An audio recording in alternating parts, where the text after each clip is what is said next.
Una conciencia contra la fuerza. Segunda parte.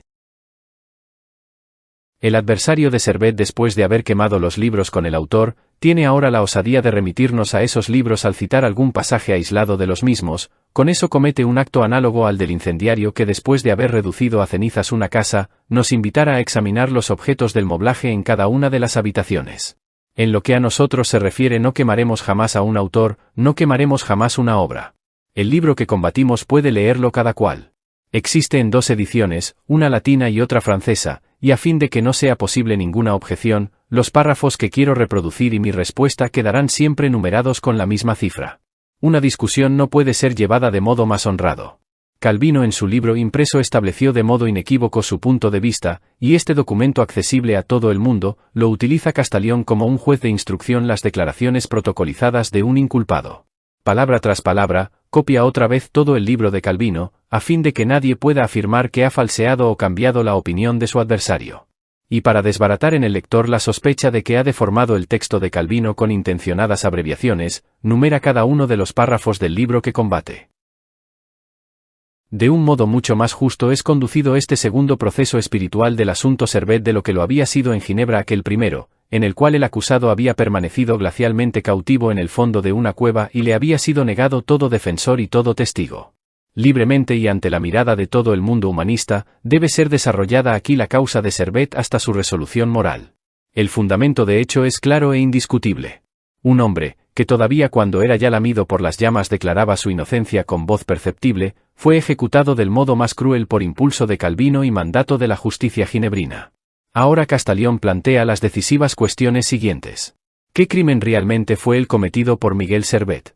¿Cómo le fue lícito a Juan Calvino, que no estaba investido de ningún cargo del Estado, sino solo de uno eclesiástico, endosar a la municipalidad esta cuestión puramente teológica?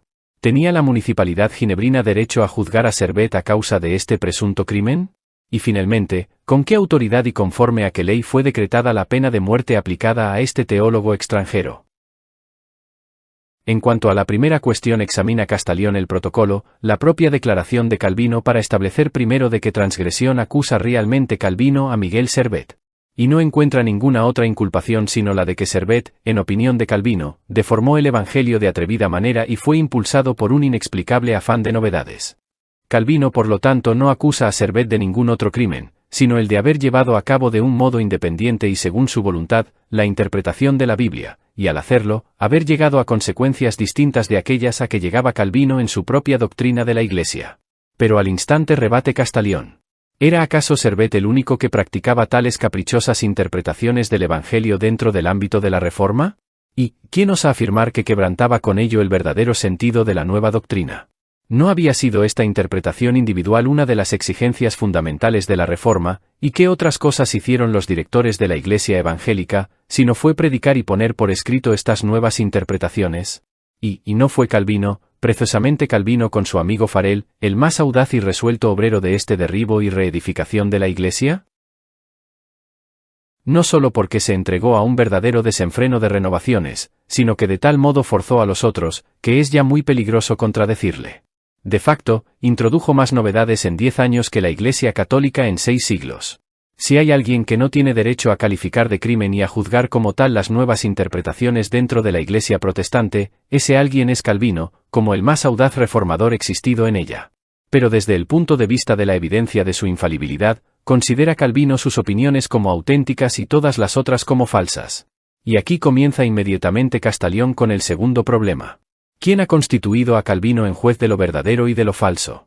Calvino califica naturalmente como animados de malas disposiciones a todos aquellos escritores que no se truecan en imitadores de su doctrina. Por eso exige no solo que se les impida escribir, sino también hablar, de modo que solo él debe poseer el derecho de exponer lo que tiene por auténtico. Pero precisamente esto es lo que Castalión quiere combatir. El que cualquier ser humano o cualquier partido pueda suscitar la pretensión de decir: solo nosotros sabemos cuál es la verdad y toda otra opinión es errónea. Todas las verdades, pero muy en especial las religiosas, son discutibles y ambiguas, por ello es pura presunción disputar con tal pedantería acerca de secretos que solo a Dios pertenecen, como si nosotros fuéramos participantes en sus más ocultos planes, y es soberbia engañarnos con fingir una certidumbre sobre cosas acerca de las cuales en el fondo nada sabemos. Desde el principio del mundo solo daño ha venido de los doctrinarios que declaran con intolerancia que únicamente sus ideas y concepciones son las únicas verdaderas. Solo estos fanáticos de la unidad de pensamiento y unidad de acción embrollan con su despótico goce en la disputa, la paz de la tierra y transforman la natural convivencia de las ideas en hostilidad entre las mismas y mortal discordia. Como a uno de tales instigadores de la intolerancia espiritual, acusa ahora Castellón a Calvino. Todas las sectas alzan sus concepciones religiosas sobre una interpretación de la palabra divina y todas consideran la suya como auténtica. Según la concepción de Calvino, cada una tendría que perseguir a las otras. Claro que Calvino afirma que su doctrina es la verdadera. Pero las otras afirman lo propio. Él dice que las otras se equivocan. Las otras afirman lo mismo de él. Calvino quiere ser juez. Los otros también. ¿Cómo sería entonces posible encontrar la solución? Pero, ¿quién ha constituido a Calvino en supremo juez sobre todos los otros, con el exclusivo derecho de aplicar la pena de muerte? ¿Sobre qué testimonio descansa este monopolio judicial? Sobre el de que posee la palabra de Dios. Pero los otros también afirman poseerla. ¿O sobre que es indiscutible su doctrina? ¿Indiscutible, a ojos de quién? Ante los suyos propios, ante los de Calvino. Pero, ¿por qué escribe entonces tantos libros si la verdad anunciada por él es tan manifiesta? ¿Por qué no ha escrito ni uno solo para probar, por ejemplo, que el asesinato o el adulterio sean delitos? Porque estas cosas son claras para todo el mundo. Si Calvino, en efecto, ha penetrado y descubierto por sí todas las verdades espirituales, ¿por qué no otorga también algún tiempo a los otros para que también por su parte las comprendan? ¿Por qué los aplasta desde el primer momento y les priva, con ello, de la posibilidad de llegar a reconocerlas? De este modo queda asentada ya desde ahora una primera cosa decisiva. Calvino, en las cosas espirituales y eclesiásticas, se ha arrogado un papel de juez para el cual no posee ninguna clase de derecho. La misión que le hubiera sido propia sería la de ilustrar a Servet acerca de sus errores, y convertirlo a la buena doctrina si estimaba equivocadas sus opiniones. Pero en lugar de explicarse bondadosamente, acudió inmediatamente a la fuerza. Tu primera acción fue el encarcelamiento. Encerraste a Servet y no solo mantuviste alejados del proceso a cada uno de sus amigos, sino también a todo aquel que no fuera su adversario. Solo empleó el antiguo y eterno método de discusión de que se valen siempre los doctrinarios cuando llega a hacérseles importuna una discusión. Se tapan a sí mismos los oídos y a los otros les amordazan la lengua. Pero el ocultarse detrás de la censura revela siempre, del modo más seguro, la inseguridad espiritual de una persona o de una doctrina. Y como si hubiera barruntado anticipadamente su propio destino, invita Castellón a Calvino a que se defina ante un caso de responsabilidad moral. Te pregunto, Calvino, si tuvieras un pleito con alguien acerca de una herencia y tu adversario lograra del juez que le dejara hablar solo a él, mientras que a ti te fuera prohibido usar de la palabra, ¿no te sublevarías contra tamaña injusticia?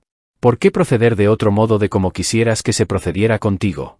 Nos encontramos ante un problema de interpretaciones sobre cosas de fe, ¿por qué nos tapas la boca? ¿Tan convencido estás de la ruindad de tu causa? ¿Temes tanto ser vencido y perder tu poder de dictador? Durante un momento interrumpe ahora Castellón su proceso para interrogar a un testigo. Un teólogo bien conocido debe dejar establecido contra el predicador Juan Calvino, que toda persecución por las autoridades temporales por delitos simplemente espirituales no está permitida por las leyes divinas. Pero este gran letrado a quien Castellón le cede la palabra no es importunamente otro, sino el mismo Calvino.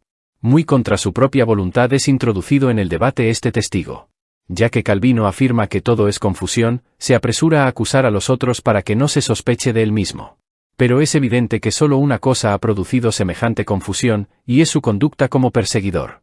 El hecho único de que haya mandado condenar a Servet ha producido enojo, no solo en Ginebra, sino en toda Europa, y ha puesto en inquietud a todos los países. Ahora procura atribuir a los otros la culpa de lo que ha ejecutado él mismo. Pero en otro tiempo, cuando Calvino pertenecía todavía al número de los que sufren persecuciones, hablaba otro lenguaje. Entonces aún escribió largas páginas contra los que perseguían, y a fin de que nadie dude de ello, copio aquí un pasaje de su Institutio. Y cita Castellón las palabras de la Institutio, palabras del Calvino de otros tiempos, por las cuales probablemente el Calvino de hoy haría quemar al autor que las compuso. Pues ni en una sola sílaba se desvía este Calvino de otros tiempos de la tesis que defiende ahora Castellón en su contra. Literalmente aparece en la primera edición de la Institutio, que es criminal matar a los herejes. Hacerlos perecer por medio del hierro y el fuego es negar todo principio de humanidad. Cierto que apenas llegado al señorío, se apresuró Calvino a tachar de su obra esta confesión de humanidad. En la segunda edición de la Institutio, está ya cambiado el texto y ha desaparecido esta clara y resuelta afirmación. Así como Napoleón, siendo cónsul y emperador, hizo desaparecer del modo más cuidadoso el libelo jacobino de su juventud, también este jefe eclesiástico, apenas trocado el mismo de perseguido en perseguidor, quiso hacer inencontrable para siempre esta declaración. Pero Castellón no deja que se le escape Calvino. Literalmente estampa las líneas de la Institutio, y va llamando la atención sobre ellas. Compare cada cual ahora esta primera declaración de Calvino con sus escritos y actos de hoy, y se verá que su presente y su pasado son tan diferentes entre sí como la luz y las sombras. Ya que mandó ejecutar a Servet, quiere ahora la ruina de todas las diversas opiniones que están en su contra. Niega las leyes que estableció él mismo y exige la muerte. Se asombrará uno ahora de que Calvino quiera llevar a los otros al suplicio, por temor a que hagan demasiado manifiesta su inconstancia y sus cambios y puedan ponerlo a la debida luz. Por haber procedido mal teme la claridad. Pero precisamente esta claridad es lo que quiere Castellón. Sin ninguna ambigüedad, debe por fin Calvino exponer ante el mundo por qué razones él, el antiguo defensor de la libertad de opiniones, hizo que mataran a Miguel Servet, en medio de los más crueles tormentos, en la abierta plaza del mercado de Champel. Y en forma despiadada comienza de nuevo el interrogatorio. Dos preguntas quedan ya contestadas. De la información de los hechos ha resultado primeramente que Miguel Servet no ha cometido ningún otro delito sino uno espiritual. Y en segundo lugar, que por una discrepancia con la interpretación considerada como valedera, nadie debe ser considerado como delincuente vulgar. ¿Por qué pues, pregunta Castellón, en una cuestión puramente teorética y abstracta ha acudido Calvino, como pastor de la Iglesia, a las autoridades temporales para que reprimieran la opinión contraria a la suya? Entre gentes espirituales, las cosas espirituales solo pueden ser discutidas de un modo espiritual. Si Servet te hubiera combatido con las armas habrías estado en tu derecho al llamar en tu favor al consejo. Pero como solo te combatió con la pluma, ¿por qué has procedido contra sus escritos con el hierro y con el fuego? Di pues por qué te has escondido detrás de la municipalidad. El Estado no tiene ninguna especie de autoridad en los íntimos asuntos de conciencia, no es competencia del municipio defender doctrinas teológicas. La espada no tiene nada que ver con la doctrina. La doctrina es exclusivamente asunto de clérigos. La justicia no debe proteger a los clérigos de modo distinto de como protege a un obrero, un trabajador, un médico o un ciudadano, si les es infligido un daño material. Solo si Servet hubiera querido matar a Calvino, solo entonces habría tenido la municipalidad derecho para proceder en defensa de Calvino. Pero como Servet solo luchó con escritos y razonamientos, no era lícito responderle en otra forma sino a su vez con razonamientos y escritos. Irrefutablemente rechaza ahora Castellón todo intento de Calvino para justificar su acción por medio de un superior mandato divino.